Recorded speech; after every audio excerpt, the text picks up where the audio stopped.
오늘은 개혁주의와 세대주의로 본 요한계시록 강해 42번째 말씀을 증거하겠습니다.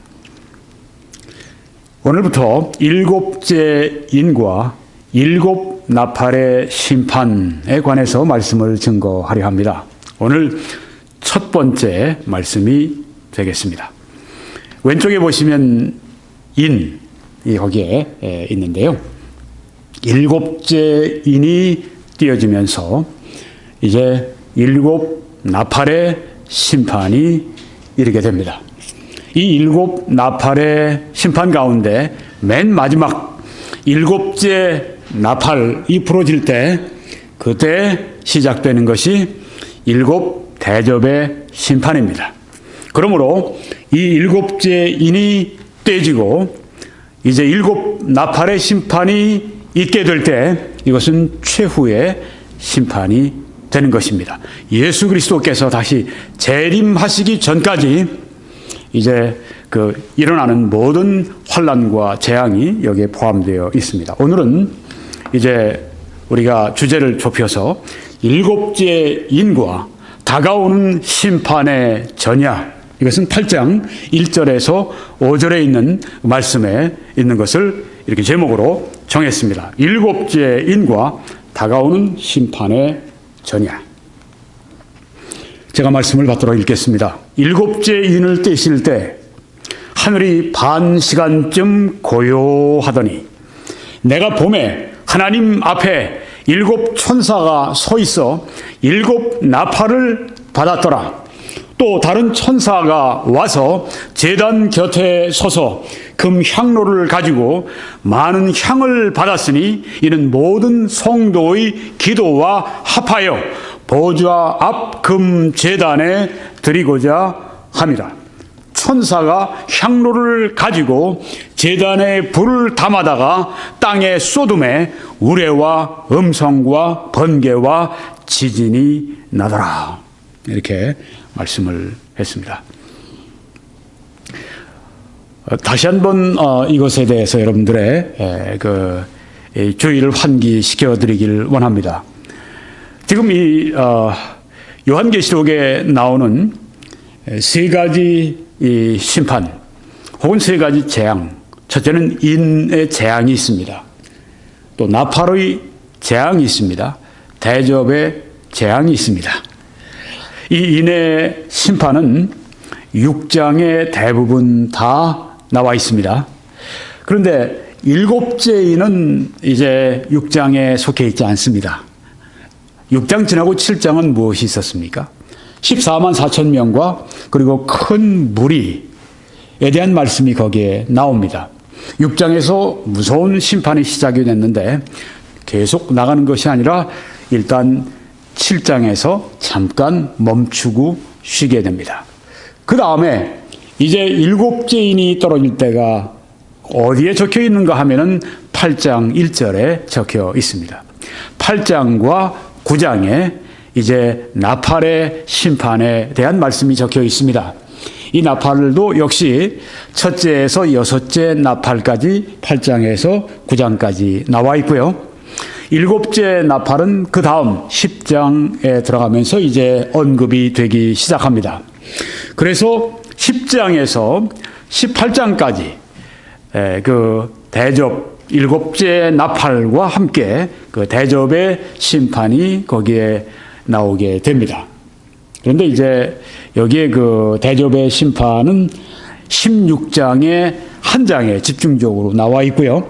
17장과 18장은 정치적인 바벨론과 종교적인 바벨론의 멸망을 다루고 있기 때문에 어떤 분들은 아마 6장에서 16장까지가 이 세 인과 나팔과 대접의 심판이 거기에 있다라고 이야기할 분들이 있을지 모릅니다. 그래도 괜찮습니다. 그렇지만 하여튼 이제 바벨론의 그 멸망 17장, 18장에는 바벨론의 멸망을 다루고 있는데 그것까지 다 포함시키면 6장으로부터 시작해서 18장까지 거기가 바로 환란기에 일어나는 이 세 가지 이 심판을 말씀하고 있다고 하는 것입니다. 물론 개혁주의에서 볼 때는 여기 나온 모든 심판들은 이 땅에서 일어나는 모든 환난과 어려움과 박해를 말하는 것입니다. 이제 세대주의의 입장에서 볼 때는 이것은 앞으로 미래에 일어날 미중유의 그 7년 동안에 일어날 무서운 심판을 여기에 말씀하고 있다. 이렇게 세대주의는 보고 있는 것을 여러분이 잘 아십니다. 여러분이 이 구도를 가지고 말씀을 들으시면 더 쉽게 이해하실 수가 있습니다. 이제 일곱째 인 띄어지면서 이제 나팔의 심판이 시작이 됩니다. 근데 일곱째 인이 떨어지면서 그냥 심판이 임하는 것이 아니라 한 반 시간 동안 조용하고 고요한 그런 그 상태가 지속이 됩니다.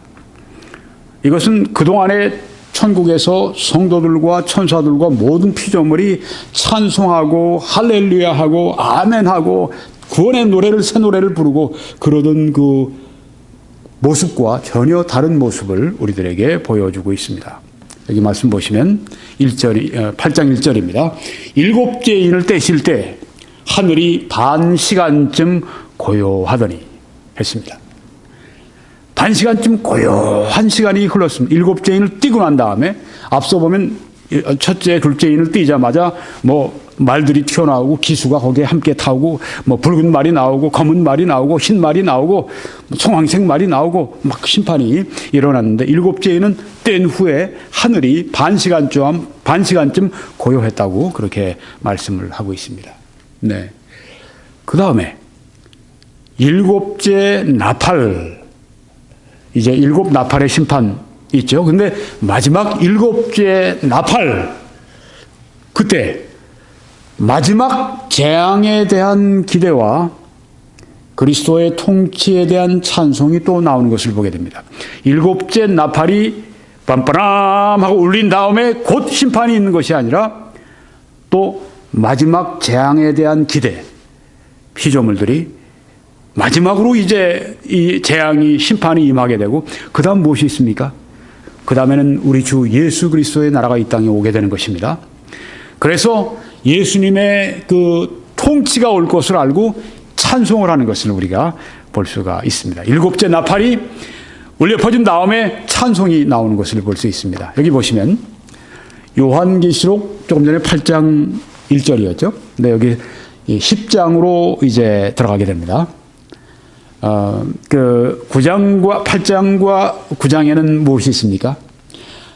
일곱째 인이 떨어지면서 일곱 나팔의 심판 가운데 여섯째 나팔까지 그 심판이 거기에 주어지게 되고 10장 들어가면서 이제 일곱째 나팔에 관한 마지막 나팔에 관한 말씀이 나옵니다. 여기 보시면 계시록 10장 7절에 일곱째 천사가 소리 내는 날 그의 나팔을 불려고 할 때 일곱째 나팔을 이제 불려고 할 그때 하나님이 그의 종 선지자들에게 정하신 복음과 같이 하나님의 그 비밀이 이루어지리라 하더라. 하나님의 계획과 하나님의 뜻은 반드시 이루어지죠. 이 땅에서 하나님이 세우신 계획은, 하늘에서 세우신 계획은 이 땅에서 반드시 성취가 되게 되어 있습니다. 그래서요, 11장 15절 가보게 되면 일곱째 천사가 이제 나팔을 불매 빰빠람 불었습니다. 하늘에 큰 음성들이 나서 이르되, 갑자기 심판이 임하는 것이 아니라 하늘에 큰 음성들이 나면서 이렇게 말합니다. 세상 나라가 우리 주와 그의 그리스도의 나라가 되어 그가 세세토록 왕 노릇 하시리로다 하니. 네. 일곱째 나팔과 함께 심판이 임하는 것이 아니라 먼저 여기에 지금 기대가 있는 것을 볼 수 있죠. 네, 이 심판이 일곱째 나팔과 함께 이제는 그 마지막 심판, 일곱째 나팔이 울려 퍼지고 그 다음에 이제 오는 것이 무엇입니까? 바로 그것은 일곱 대접의 재앙, 마지막 재앙입니다. 근데 그 재앙이 마치고 나면, 심판이 마치고 나면 어떻게 됩니까? 그때는 우리 주 예수 그리스도의 나라가 이 땅에 오게 되고 세세토록 그가 이 땅에서 왕노릇 하실 것이다. 이런 기대가 여기에 나오는 걸 볼 수 있죠.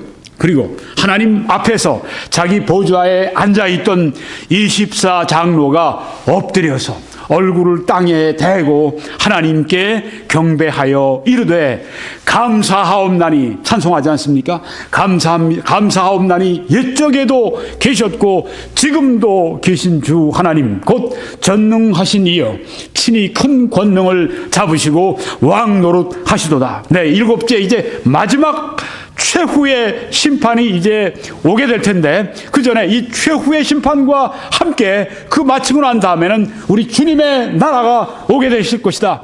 예수 그리스도의 재림과 함께 주님의 나라가 이 땅에 세워진다고 하는 그 기대 가운데서 이제 이 마지막 그 나팔을 이렇게 맞이하는 것을 우리가 볼 수가 있습니다. 요한계시록 15장 1절로 가면요, 일곱째 나팔에 대한 설명이 나옵니다.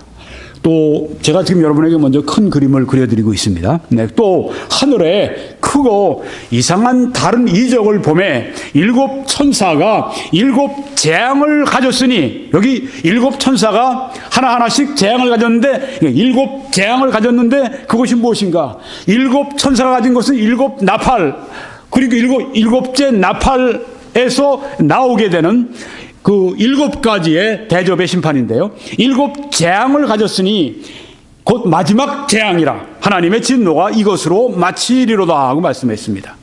할렐루야. 하나님의 진노가, 이 무서운 진노가 마칠 때가 있는 것입니다. 일곱 재앙, 이것은 마지막 재앙이라고 말씀을 했습니다.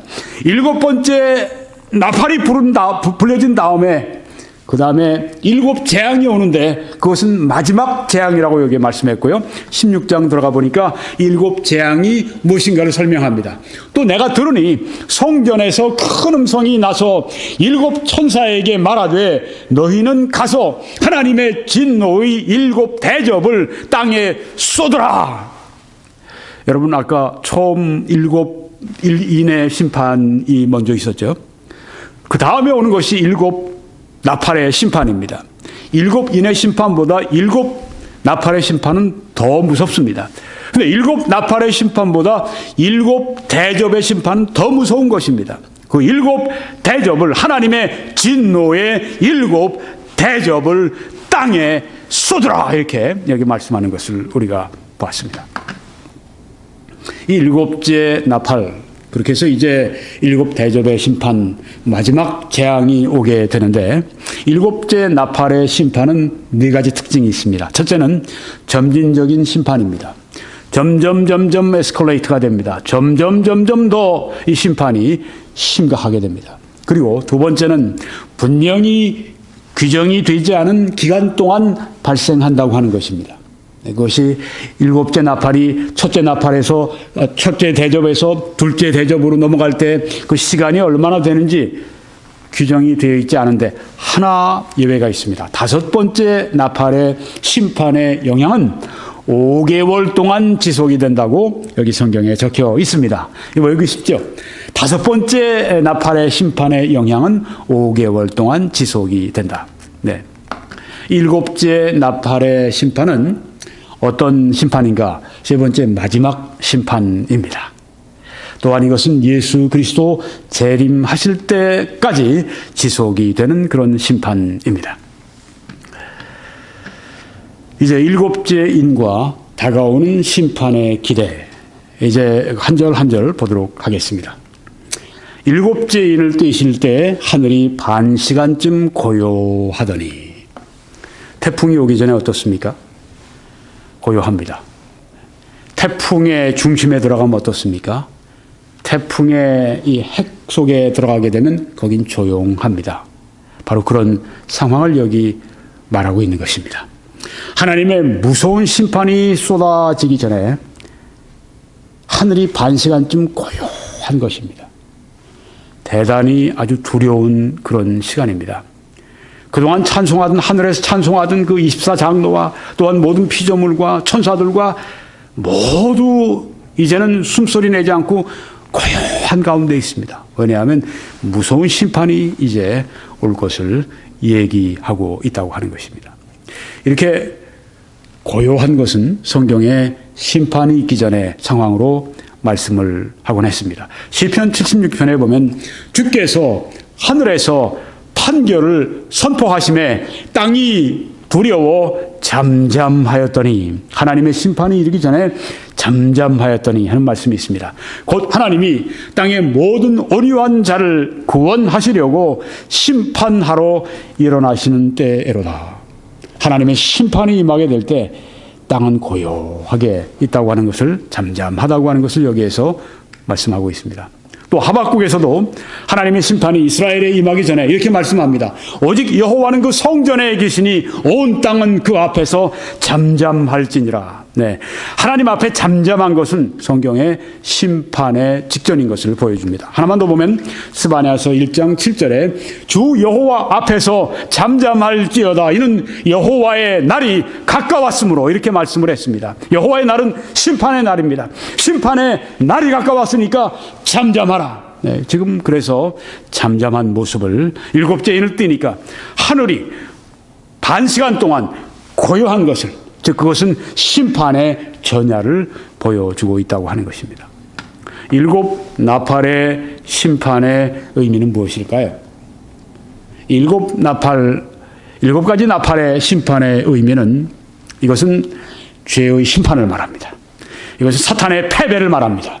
이것은 성도가 정당하다고 하는 것을 입증하는 것입니다. 또한 이것은 예수 그리스도가 높임을 받으시게 된다고 하는 것을 이 일곱 나팔의 심판이 의미하고 있다고 하는 것입니다.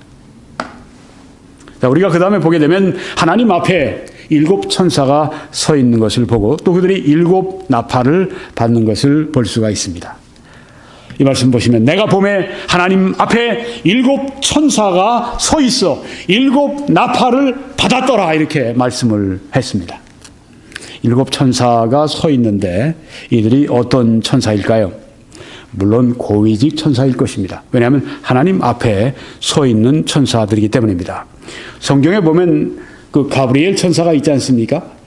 그 예수님이 탄생하셨을 때 이제 그 소식을 가져와서 알려준, 아들을 낳으리니 이름을 예수로 하라. 이는 그가 자기 백성을 저희 죄에서 구원하실 분이시라 하는 그 말씀을, 전가를 가지고 온 그 천사가 가브리엘 천사입니다. 그는 하나님 앞에 서 있는 존재라고 했는데, 여기 보니까 하나님 앞에 일곱 천사가 서 있다고 했으니까 어쩌면 가브리엘 천사가 일곱 가운데 하나로 여기에 서 있는 그런 것인지 모릅니다. 그들이 일곱 나팔을 받았습니다. 무슨 나팔입니까? 심판의 나팔을 받았습니다. 성경에 보면 하나님께서 이 천사를 쓰셔서 심판을 행하시는 것을 신구약 성경에 말씀을 하시고는 했습니다. 성경에 보면은요, 천사들이 이렇게 계급이 있고 위계 질서가 있습니다. 그룹, 또 스랍, 이런 그 용어가 성경에 나오는데, 이 천사들 가운데 고위직입니다. 천사장이라는 말도 나오죠. 네, 미가엘 천사장, 또 왕권들, 통치자들, 권세들, 주권들, 이런 그 권위가 이제 주어진 그런 이 위계, 계급들을 가지고 있는 걸 볼 수가 있습니다. 그 천사들이 이렇게 아주 그 위로부터, 고위층으로부터 이렇게 그 위계가 있다고 하는 것을 알 수가 있는데, 여기 여호와 앞에 선, 하나님 앞에 선 일곱 천사들은 아주 고위직에 있는 천사들이라고 하는 것을 우리가 알 수가 있습니다. 이 나팔이 지금 나오고 있는데요. 이 나팔이 성경에는 몇 가지로 이렇게 다양하게 쓰였습니다. 이스라엘 백성을 소집할 때 나팔을 불었습니다. 또 이스라엘이 전쟁을 맞이하게 될 때 전쟁의 경고로 나팔을 불었습니다. 또 종교적인 절기를 가질 때 유월절이나 장막절이나 칠칠절이나 뭐 오순절이나 이런 그 종교적인 절기를 맞을 때 나팔로 또 그렇게 알렸습니다. 또 어떤 소식을 전할 때 나팔을 썼습니다. 또 이스라엘의 새로운 왕이 등극을 했을 때 선포할 때 나팔을 썼습니다.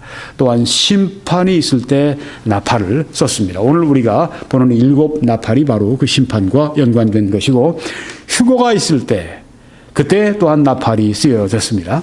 네.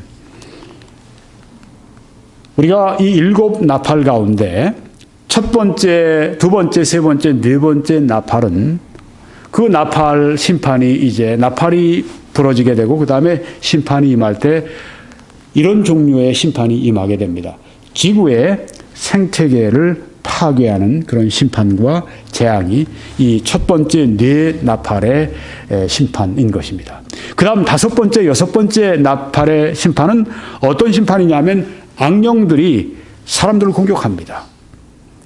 이 재앙과 심판이 참 무섭지 않겠어요? 악령들이 사람을 직접적으로 공격을 합니다.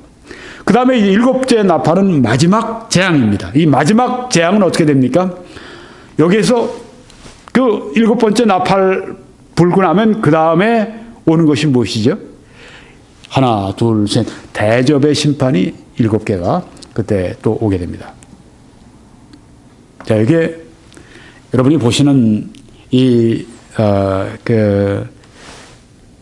사방 모퉁이에 보면은 뿔 같은 게 있죠. 솥불을 거기에 상징합니다. 그 위에 피가 묻혀져 있죠. 네. 이제 희생 제물에 거기에 피를 거기다 이제 묻히게 되는 것입니다. 이것은 지금 이스라엘의 이 그 성막 광야 생활할 때 이들이 이제 이 성막을 늘 중심으로 이렇게 그 캠프를 그렇게 함께 이렇게 거기에 배치가 되고 했었죠. 네. 이제 하나님의 임재가 계신 지성소는 지금 여러분이 보시는 오른쪽에 거기에 커튼 같은 게 있습니다. 빨간색과 파란색의 커튼이 보이는데 그 안쪽, 그쪽으로 지성소가 있습니다. 언약궤가 있고요. 네, 거기에 이제 그룹이 있고요. 거기 하나님께서 임재하시는 곳이 거기에 있습니다.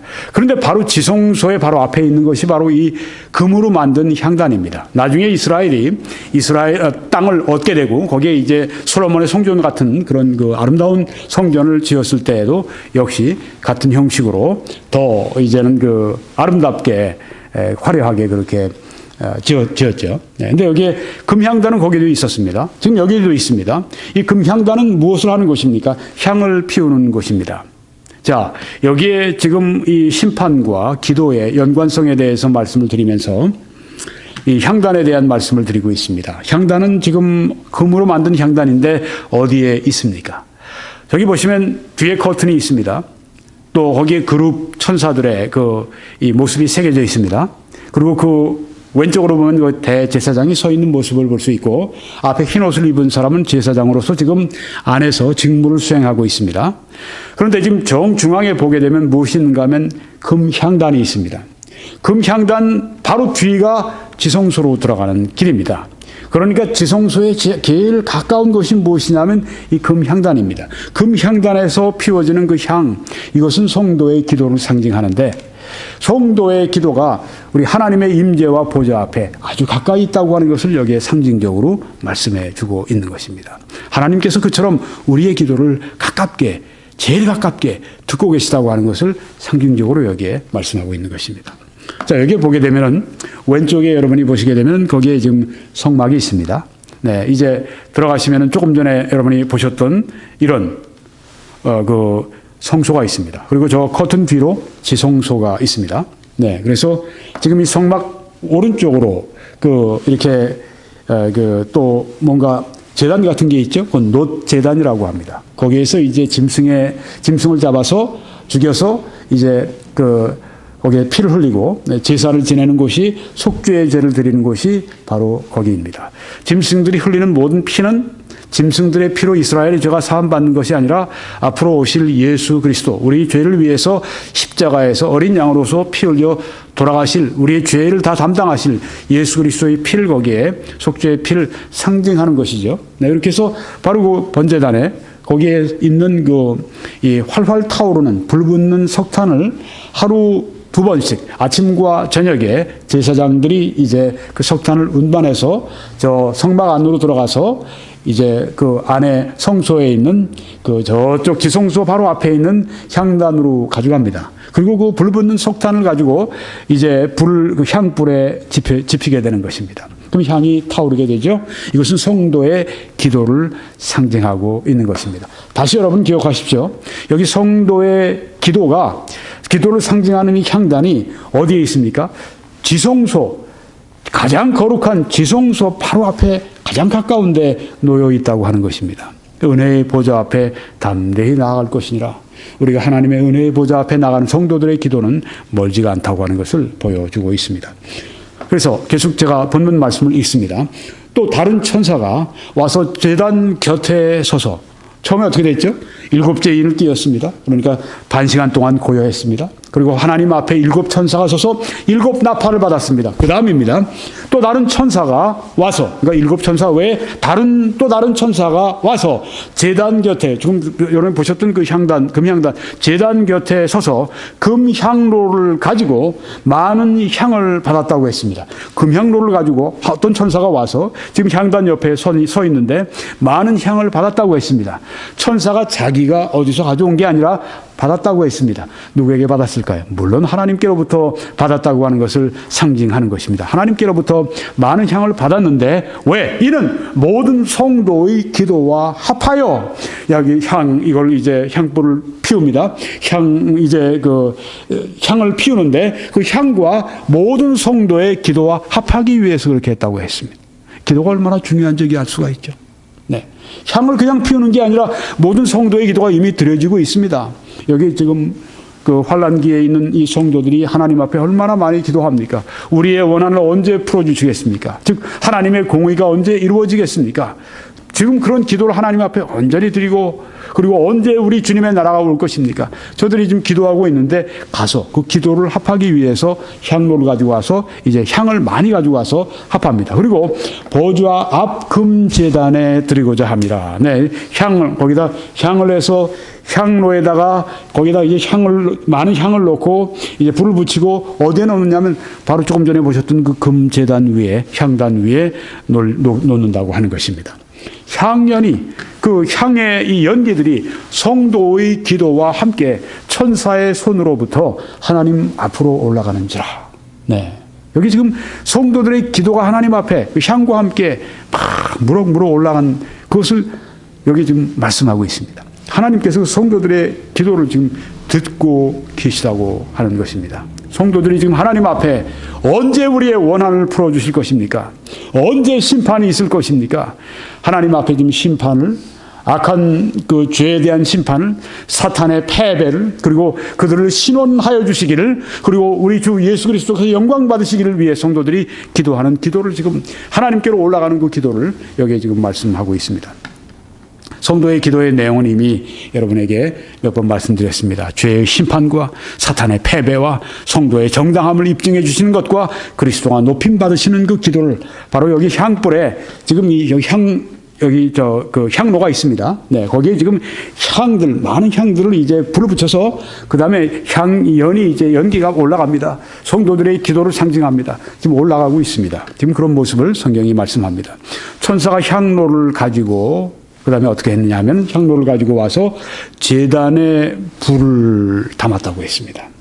그리고 땅에 쏟음에 제단의 불은 어디서 왔습니까? 아까 우리가 볼 때 밖에서 번제단에 석탄을 가져와서 불을 붙인 그 제단에 불을 담아다가 향로에다가 불을 담아다가 제단에 불을 담아다가 그 다음에 땅에 부어버렸습니다. 쏟음에 우레와 음성과 번개와 지진이 나더라. 우레와 음성과 번개와 지진이 이런 것들은 하나님의 영광의 보좌의 장엄함을 상징해 주고 있습니다. 자, 성도가 하나님 앞에 막 기도하니까 어떤 결과가 있었습니까? 7 나팔의 심판이 오게 됐다고 하는 것입니다. 먼저 7째 인이 떼어졌습니다. 그냥 심판이 온 것이 아니라 어떻게 됐죠? 반 시간 동안 하늘이 고요했습니다. 그 다음 여호와 앞에 하나님 앞에 이제는 7 천사가 섰고 그들이 7 나팔을 받았습니다.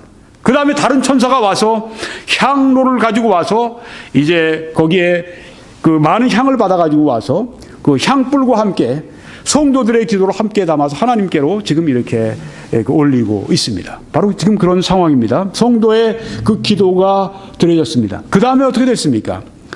그 다음에 천사들이 이제 7 나팔을 받은 천사들이 7 그 나팔을 불면서 심판이 시작이 됩니다. 갑자기 심판이 시작이 된 것이 아니라 성도들의 기도를 기다렸다가 성도들의 기도가 하나님 앞에 향연처럼 올라간 이후에 그 기도의 응답 가운데서 이 땅에 재앙과 심판이 쏟아진다고 하는 것을 이 성경이 우리들에게 보여주고 있습니다. 그러니까 하나님이 주시는 그 심판과 성도들의 기도가 아주 직접적인 연관이 있다고 하는 것을 여기 성경이 우리에게 말씀해 주시고 있는 것입니다. 우리가 하나님 앞에 기도할 때, 그것이 하나님의 뜻 가운데 기도할 때 하나님의 심판이 이 땅에 임한다고 하는 것을 여기 성경이 우리들에게 지금 생생하게 보여주고 있습니다. 그래서 이제 첫째, 둘째, 셋째 나팔은 지구의 생태계를 파괴하는 심판이, 그리고 여섯째 그 나팔은 악령들이 사람을 마구 공격하는 그런 심판이, 그리고 일곱째 나팔이 불면서 마지막 재앙인 일곱 대접의 심판이 주르르 나오게 되는 바로 이런 모든 심판들이 어떻게 오게 됐는가? 성도들이 하나님 앞에 기도한 결과로 오게 됐다고 하는 것을 지금 여기 성경에서 말씀을 하고 있는 것입니다. 그래서 야고보서 5장 16절에 말씀을 하셨습니다. 의인의 간구는 역사하는 힘이 크다고 말씀을 했습니다. 이게 성경의 말씀입니다. 의인의 간구는 역사하는 힘이 크다. 하나님께서는 우리의 기도에 역사하는 힘을 담아 주셨습니다. 그래서 우리가 하나님의 그 역사하는 힘을 우리가 경험하고 체험하고 그렇게 하려면 간구가 있어야 한다고 하는 것입니다. 그래서요, 이 기도라고 하는 것은 오늘 우리가 여기서 본 것처럼 하나님의 작정을 이루시는 수단이라고 하는 것입니다. 오늘날 어떤 사람들은 기도는 우리가 무엇이든지 하나님 앞에 구하면 다 받을 수 있다, 마치 요술방망이처럼 우리가 원하는 대로 하나님이 다 이루어 주시는 그런 성경의 말씀은 없습니다. 이 성경에요. 네. 우리가 그의 뜻대로 무엇을 구하면 들으심이라, 그렇게 말씀을 했죠. 하나님이 우리가 원하고 하나님이 원치 않으시는 것을 우리가 막 요구하고 우리가 어떻게 때를 쓰고 보채고 그렇게 해서 하나님이 결국은 원치 않으시는데 우리의 뜻을 따라 바꾸시고 그래서 우리의 기도를 들으시는 그런 기도는 성경적인 기도가 전혀 아니라고 하는 것입니다. 기도는 오히려 하나님이 우리들에게 주시려고 하는, 하나님이 이루시려고 하는 그 뜻을 우리가 받는 수단이라고 하는 것입니다. 그래서 하나님께서는 어떤 일을 정하신 다음에 하나님은 또한 그 일을 이루시는 수단도 정하셨다고 하는 것입니다. 그래서 어떤 사람이 구원받기 위해서는 하나님께서 그에게 복음을 전하는 수단을 정하셨기 때문에 어떤 사람이 구원받기 위해서는 반드시 복음을 가지고 가는 사람이 있어야 한다고 하는 것입니다. 마찬가지로 하나님의 뜻이 이루어지기 위해서 하나님은 또한 기도를 수단으로 쓰신다고 하는 것입니다. 그래서 성경에 보면요, 야고보서 5장에 엘리야는 우리와 성정이 같은 사람이로다. 우리가 똑같은 사람입니다. 네. 그가 비가 오지 않기를 간절히 기도한즉 3년 6개월 동안 땅에 비가 오지 아니하고, 3년 6개월 동안 엘리야 한 사람의 기도 때문에 하나님이 이스라엘에 3년 6개월 무서운 가뭄을 허락하셨습니다. 이렇게 비가 평소에 많이 오는 이런 땅에 산다면 한 3년 6개월 그것도 정말 힘들어요. 그렇죠? 네. 이번에도 우리 이 노스웨스트, 퍼시픽 노스웨스트 이 북태평양 이쪽 그 지역에 사는 우리들은 비를 굉장히 많이 맞습니다. 산천 초목들이 물을 많이 흡수를 합니다. 근데 이번 여름에 어땠습니까? 와, 요 바로 밑에 워싱턴주에, 미국의 워싱턴주, 미국의 제일 그 북쪽에 있는 주죠. 북서쪽에 있는 주죠. 얼마나 산불이 많이 났는지 모릅니다. 정신없이 났습니다. 소방대원들이 불을 끄다가 3명이 그 불에 타 죽기도 하고 그랬었죠. 네. 굉장히 위험했다고 그래요. 이 바람이 어디서 불어오는지 갑자기 그냥 사면에서 막 바람이 불어와서 피할 데가 없이 그냥 타 죽게 되는 그런 그 경우들을 이번에 이야기를 하더라고요. 굉장히 위험하답니다. 아니 이번 여름에 가물 온데도 그랬는데 이스라엘 땅 같이 그렇게 가문 땅, 이 사막 땅 거기에 3년 6개월 비가 안 온다고 생각해 보세요. 왜 안 왔습니까? 여기 보니까 성경에 엘리야가 우리와 같은 사람인데 기도하니까 그렇게 됐다. 엘리야의 능력이 아니죠. 엘리야의 기도를 들으신 하나님이 그렇게 하셨습니다. 그 다음에 다시 기도하니 하늘이 비를 주고 땅이 열매를 맺었느니라 하고 말씀을 했습니다. 기가 막힌 일이 일어났습니다. 기도했습니다. 엘리야는 비를 하나님이 3년 6개월 만에 보내실 것을 알고 있었습니다. 그럼에도 불구하고 엘리야는 그냥 팔짱 끼고 이제 비가 오겠지? 이러고 있었던 게 아닙니다. 간절히 하나님 앞에 하나님의 약속을 붙들고 기도했습니다. 그래서 비가 왔고 땅이 열매를 맺었다고 말씀을 했습니다. 우리도 하나님이 우리들에게 은혜의 단비를 주시려고 할 때 우리도 기도해야 합니다. 그냥 팔짱 끼고 앉아서 하나님이 주시기로 했으니까 오겠지. 하나님은 주시려고 해도 또한 작정하셨어도 하나님은 작정을 이루시는 수단을 기도로 정하셨다고 하는 것입니다. 기도해야 된다고 하는 것입니다. 다니엘 경우도 하나 더 말씀을 드리면 다니엘은 이스라엘 사람으로 바벨론에 끌려갔습니다. 그리고 이제 70년이 되는 때입니다. 곧 그 통치 원년에 나 다니엘이 책을 통해, 책은 성경입니다. 예레미야서입니다. 여호와께서 말씀으로 선지자 예레미야에게 알려주신 그 연수를 깨달았나니, 네.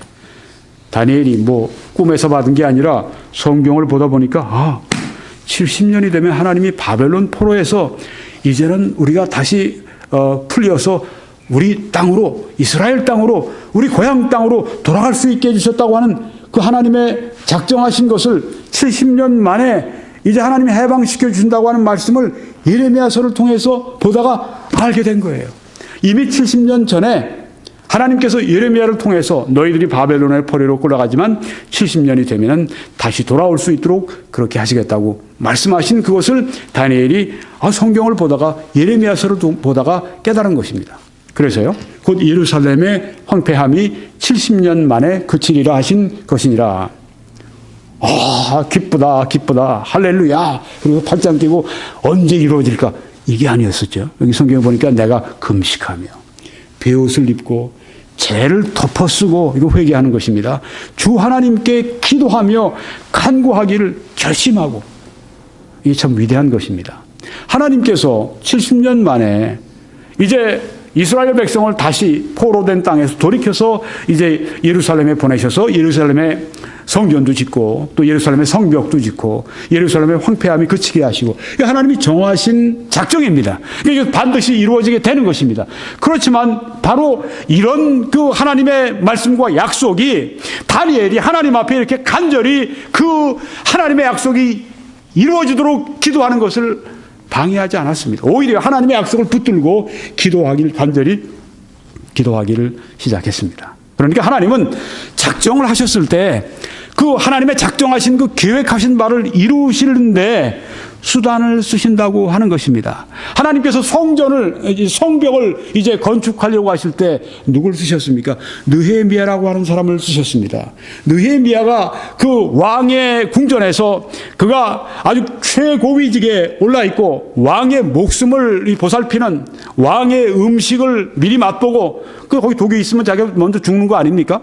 옛날에 왕들 죽이려고 독설하려고 음식에 많이 독을 풀고 그랬잖아요. 근데 먼저 이 느헤미야가 그것을 먹게 되면 잘못 먹게 되면 죽는 거죠. 네, 그렇지만 왕의 목숨을 그렇게 아주 보호하는 고위직에 있었죠. 자기의 그런 고위직, 편히 살 수 있는 거 다 놔두고 자기 고향 땅으로 그 백성들과 함께 가서 그 험한 일을 해내지 않습니까? 하나님께서는 지금도 하나님의 작정을 이루실 때 이렇게 사람들을 쓰시고 또 기도를 쓰신다고 하는 것입니다. 하나 더 말씀드리면 예레미야에게 이 말씀을 주신 것입니다. 여호와의 말씀이니라. 네, 70년 후에 돌이키리라는 그 말씀. 여호와의 말씀이니라. 너희를 향한 나의 생각을 내가 아나니 평안이요. 이스라엘 사람들에게 예레미야를 통해서, 예레미야가 얼마나 위로를 받았겠습니까? 지금 다 무너지고 바벨론이 와서 다 멸망시키고 그런 가운데 하나님이 하시는 말씀은 너희를 향한 나의 생각을 내가 아나니 평안이요.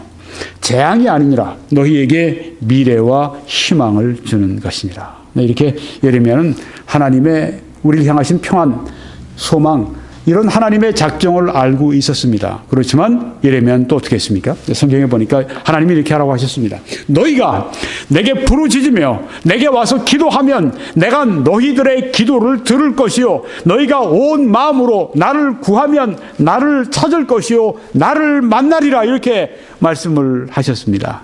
그냥 하나님이 정하신 것 보고 하나님 약속 가지고 그냥 누워서 자는 게 아니라 부르짖으라, 기도하라, 온 마음으로 나를 구하고 나를 찾아라. 그러면 내가 기도를 들을 것이고 내가 너희들을 만나주겠다고 그렇게 말씀하지 않으십니까? 기도는 우리가 하나님을 의지하는 것입니다. 하나님의 약속에 호소하는 것입니다. 하나님은 우리가 기도할 때 기뻐하십니다. 왜? 기도는 우리 자신의 무력함을 고백하는 것이고 하나님이 이것을 해결해 주셔야 된다고 하나님의 손을 붙드는 믿음의 표현이기 때문에 하나님, 우리가 기도로 하나님을 붙잡기를 원하셔서 기도를 우리에게 하라고 말씀하신 것입니다.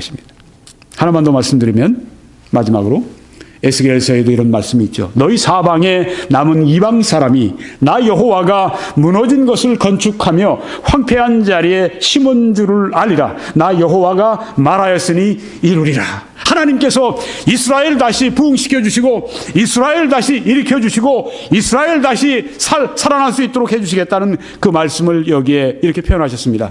무너진 곳을 건축하며 황폐한 자리에 심은 줄을 알리라.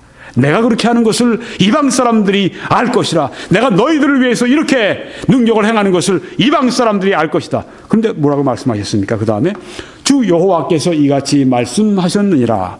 그래도 이스라엘 족속이 이같이 자기들에게 이루어 주기를 내게 구하여야 할지라.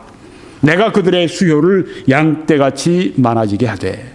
그래도 하나님이 약속하셨어도 하나님이 황폐한 곳을 다시 건축하고 하나님이 다시 거기에 살 수 있는 그런 곳이 되도록 하신다고 약속하셨어도 이스라엘이 어떻게 해야 되는가? 그래도 자기들에게 이루어 주기를 내게 구하여야 할지라고 말씀을 했습니다. 하나님의 약속만 가지고 되는 것이 아니라 하나님의 약속을 우리가 붙들고 간절히 기도하고 구하고 온 마음을 다해 찾을 때 그 하나님의 약속이 우리 안에 이루어진다고 하는 것을 이 말씀이 보여주고 있습니다. 그래서 우리가 오늘 본 말씀 가운데서 이 성도들의 기도가 연과 함께 올라간 후에 그 다음에 7 나팔의 심판이 시작된 것을 우리가 보았습니다. 하나님께서는 기도를 들으시고 성도들의 기도를 들으시고 역사하시는 것을 보여주시고 있습니다. 얼마나 놀라운 특권을 우리가 가지고 있습니까? 결론 말씀드리고 오늘 말씀을 마치겠습니다. 오늘 7째 인과 7 나팔의 심판 첫 번째 말씀을 드렸습니다. 소주제로 7째 인과 다가오는 심판의 전야 8장 1절로 5절까지 말씀을 증거했습니다. 이렇게 해서 개혁주의와 세대주의로 본 요한계시록 강해 42번째 말씀을 마치겠습니다. 이제 저희 다른 메시지들을 시청하시기 위해서 21church.com으로 들어오셔서 시청하실 때 하나님께서 여러분들을 크신 축복으로 만나주시기를 간절히 기도합니다.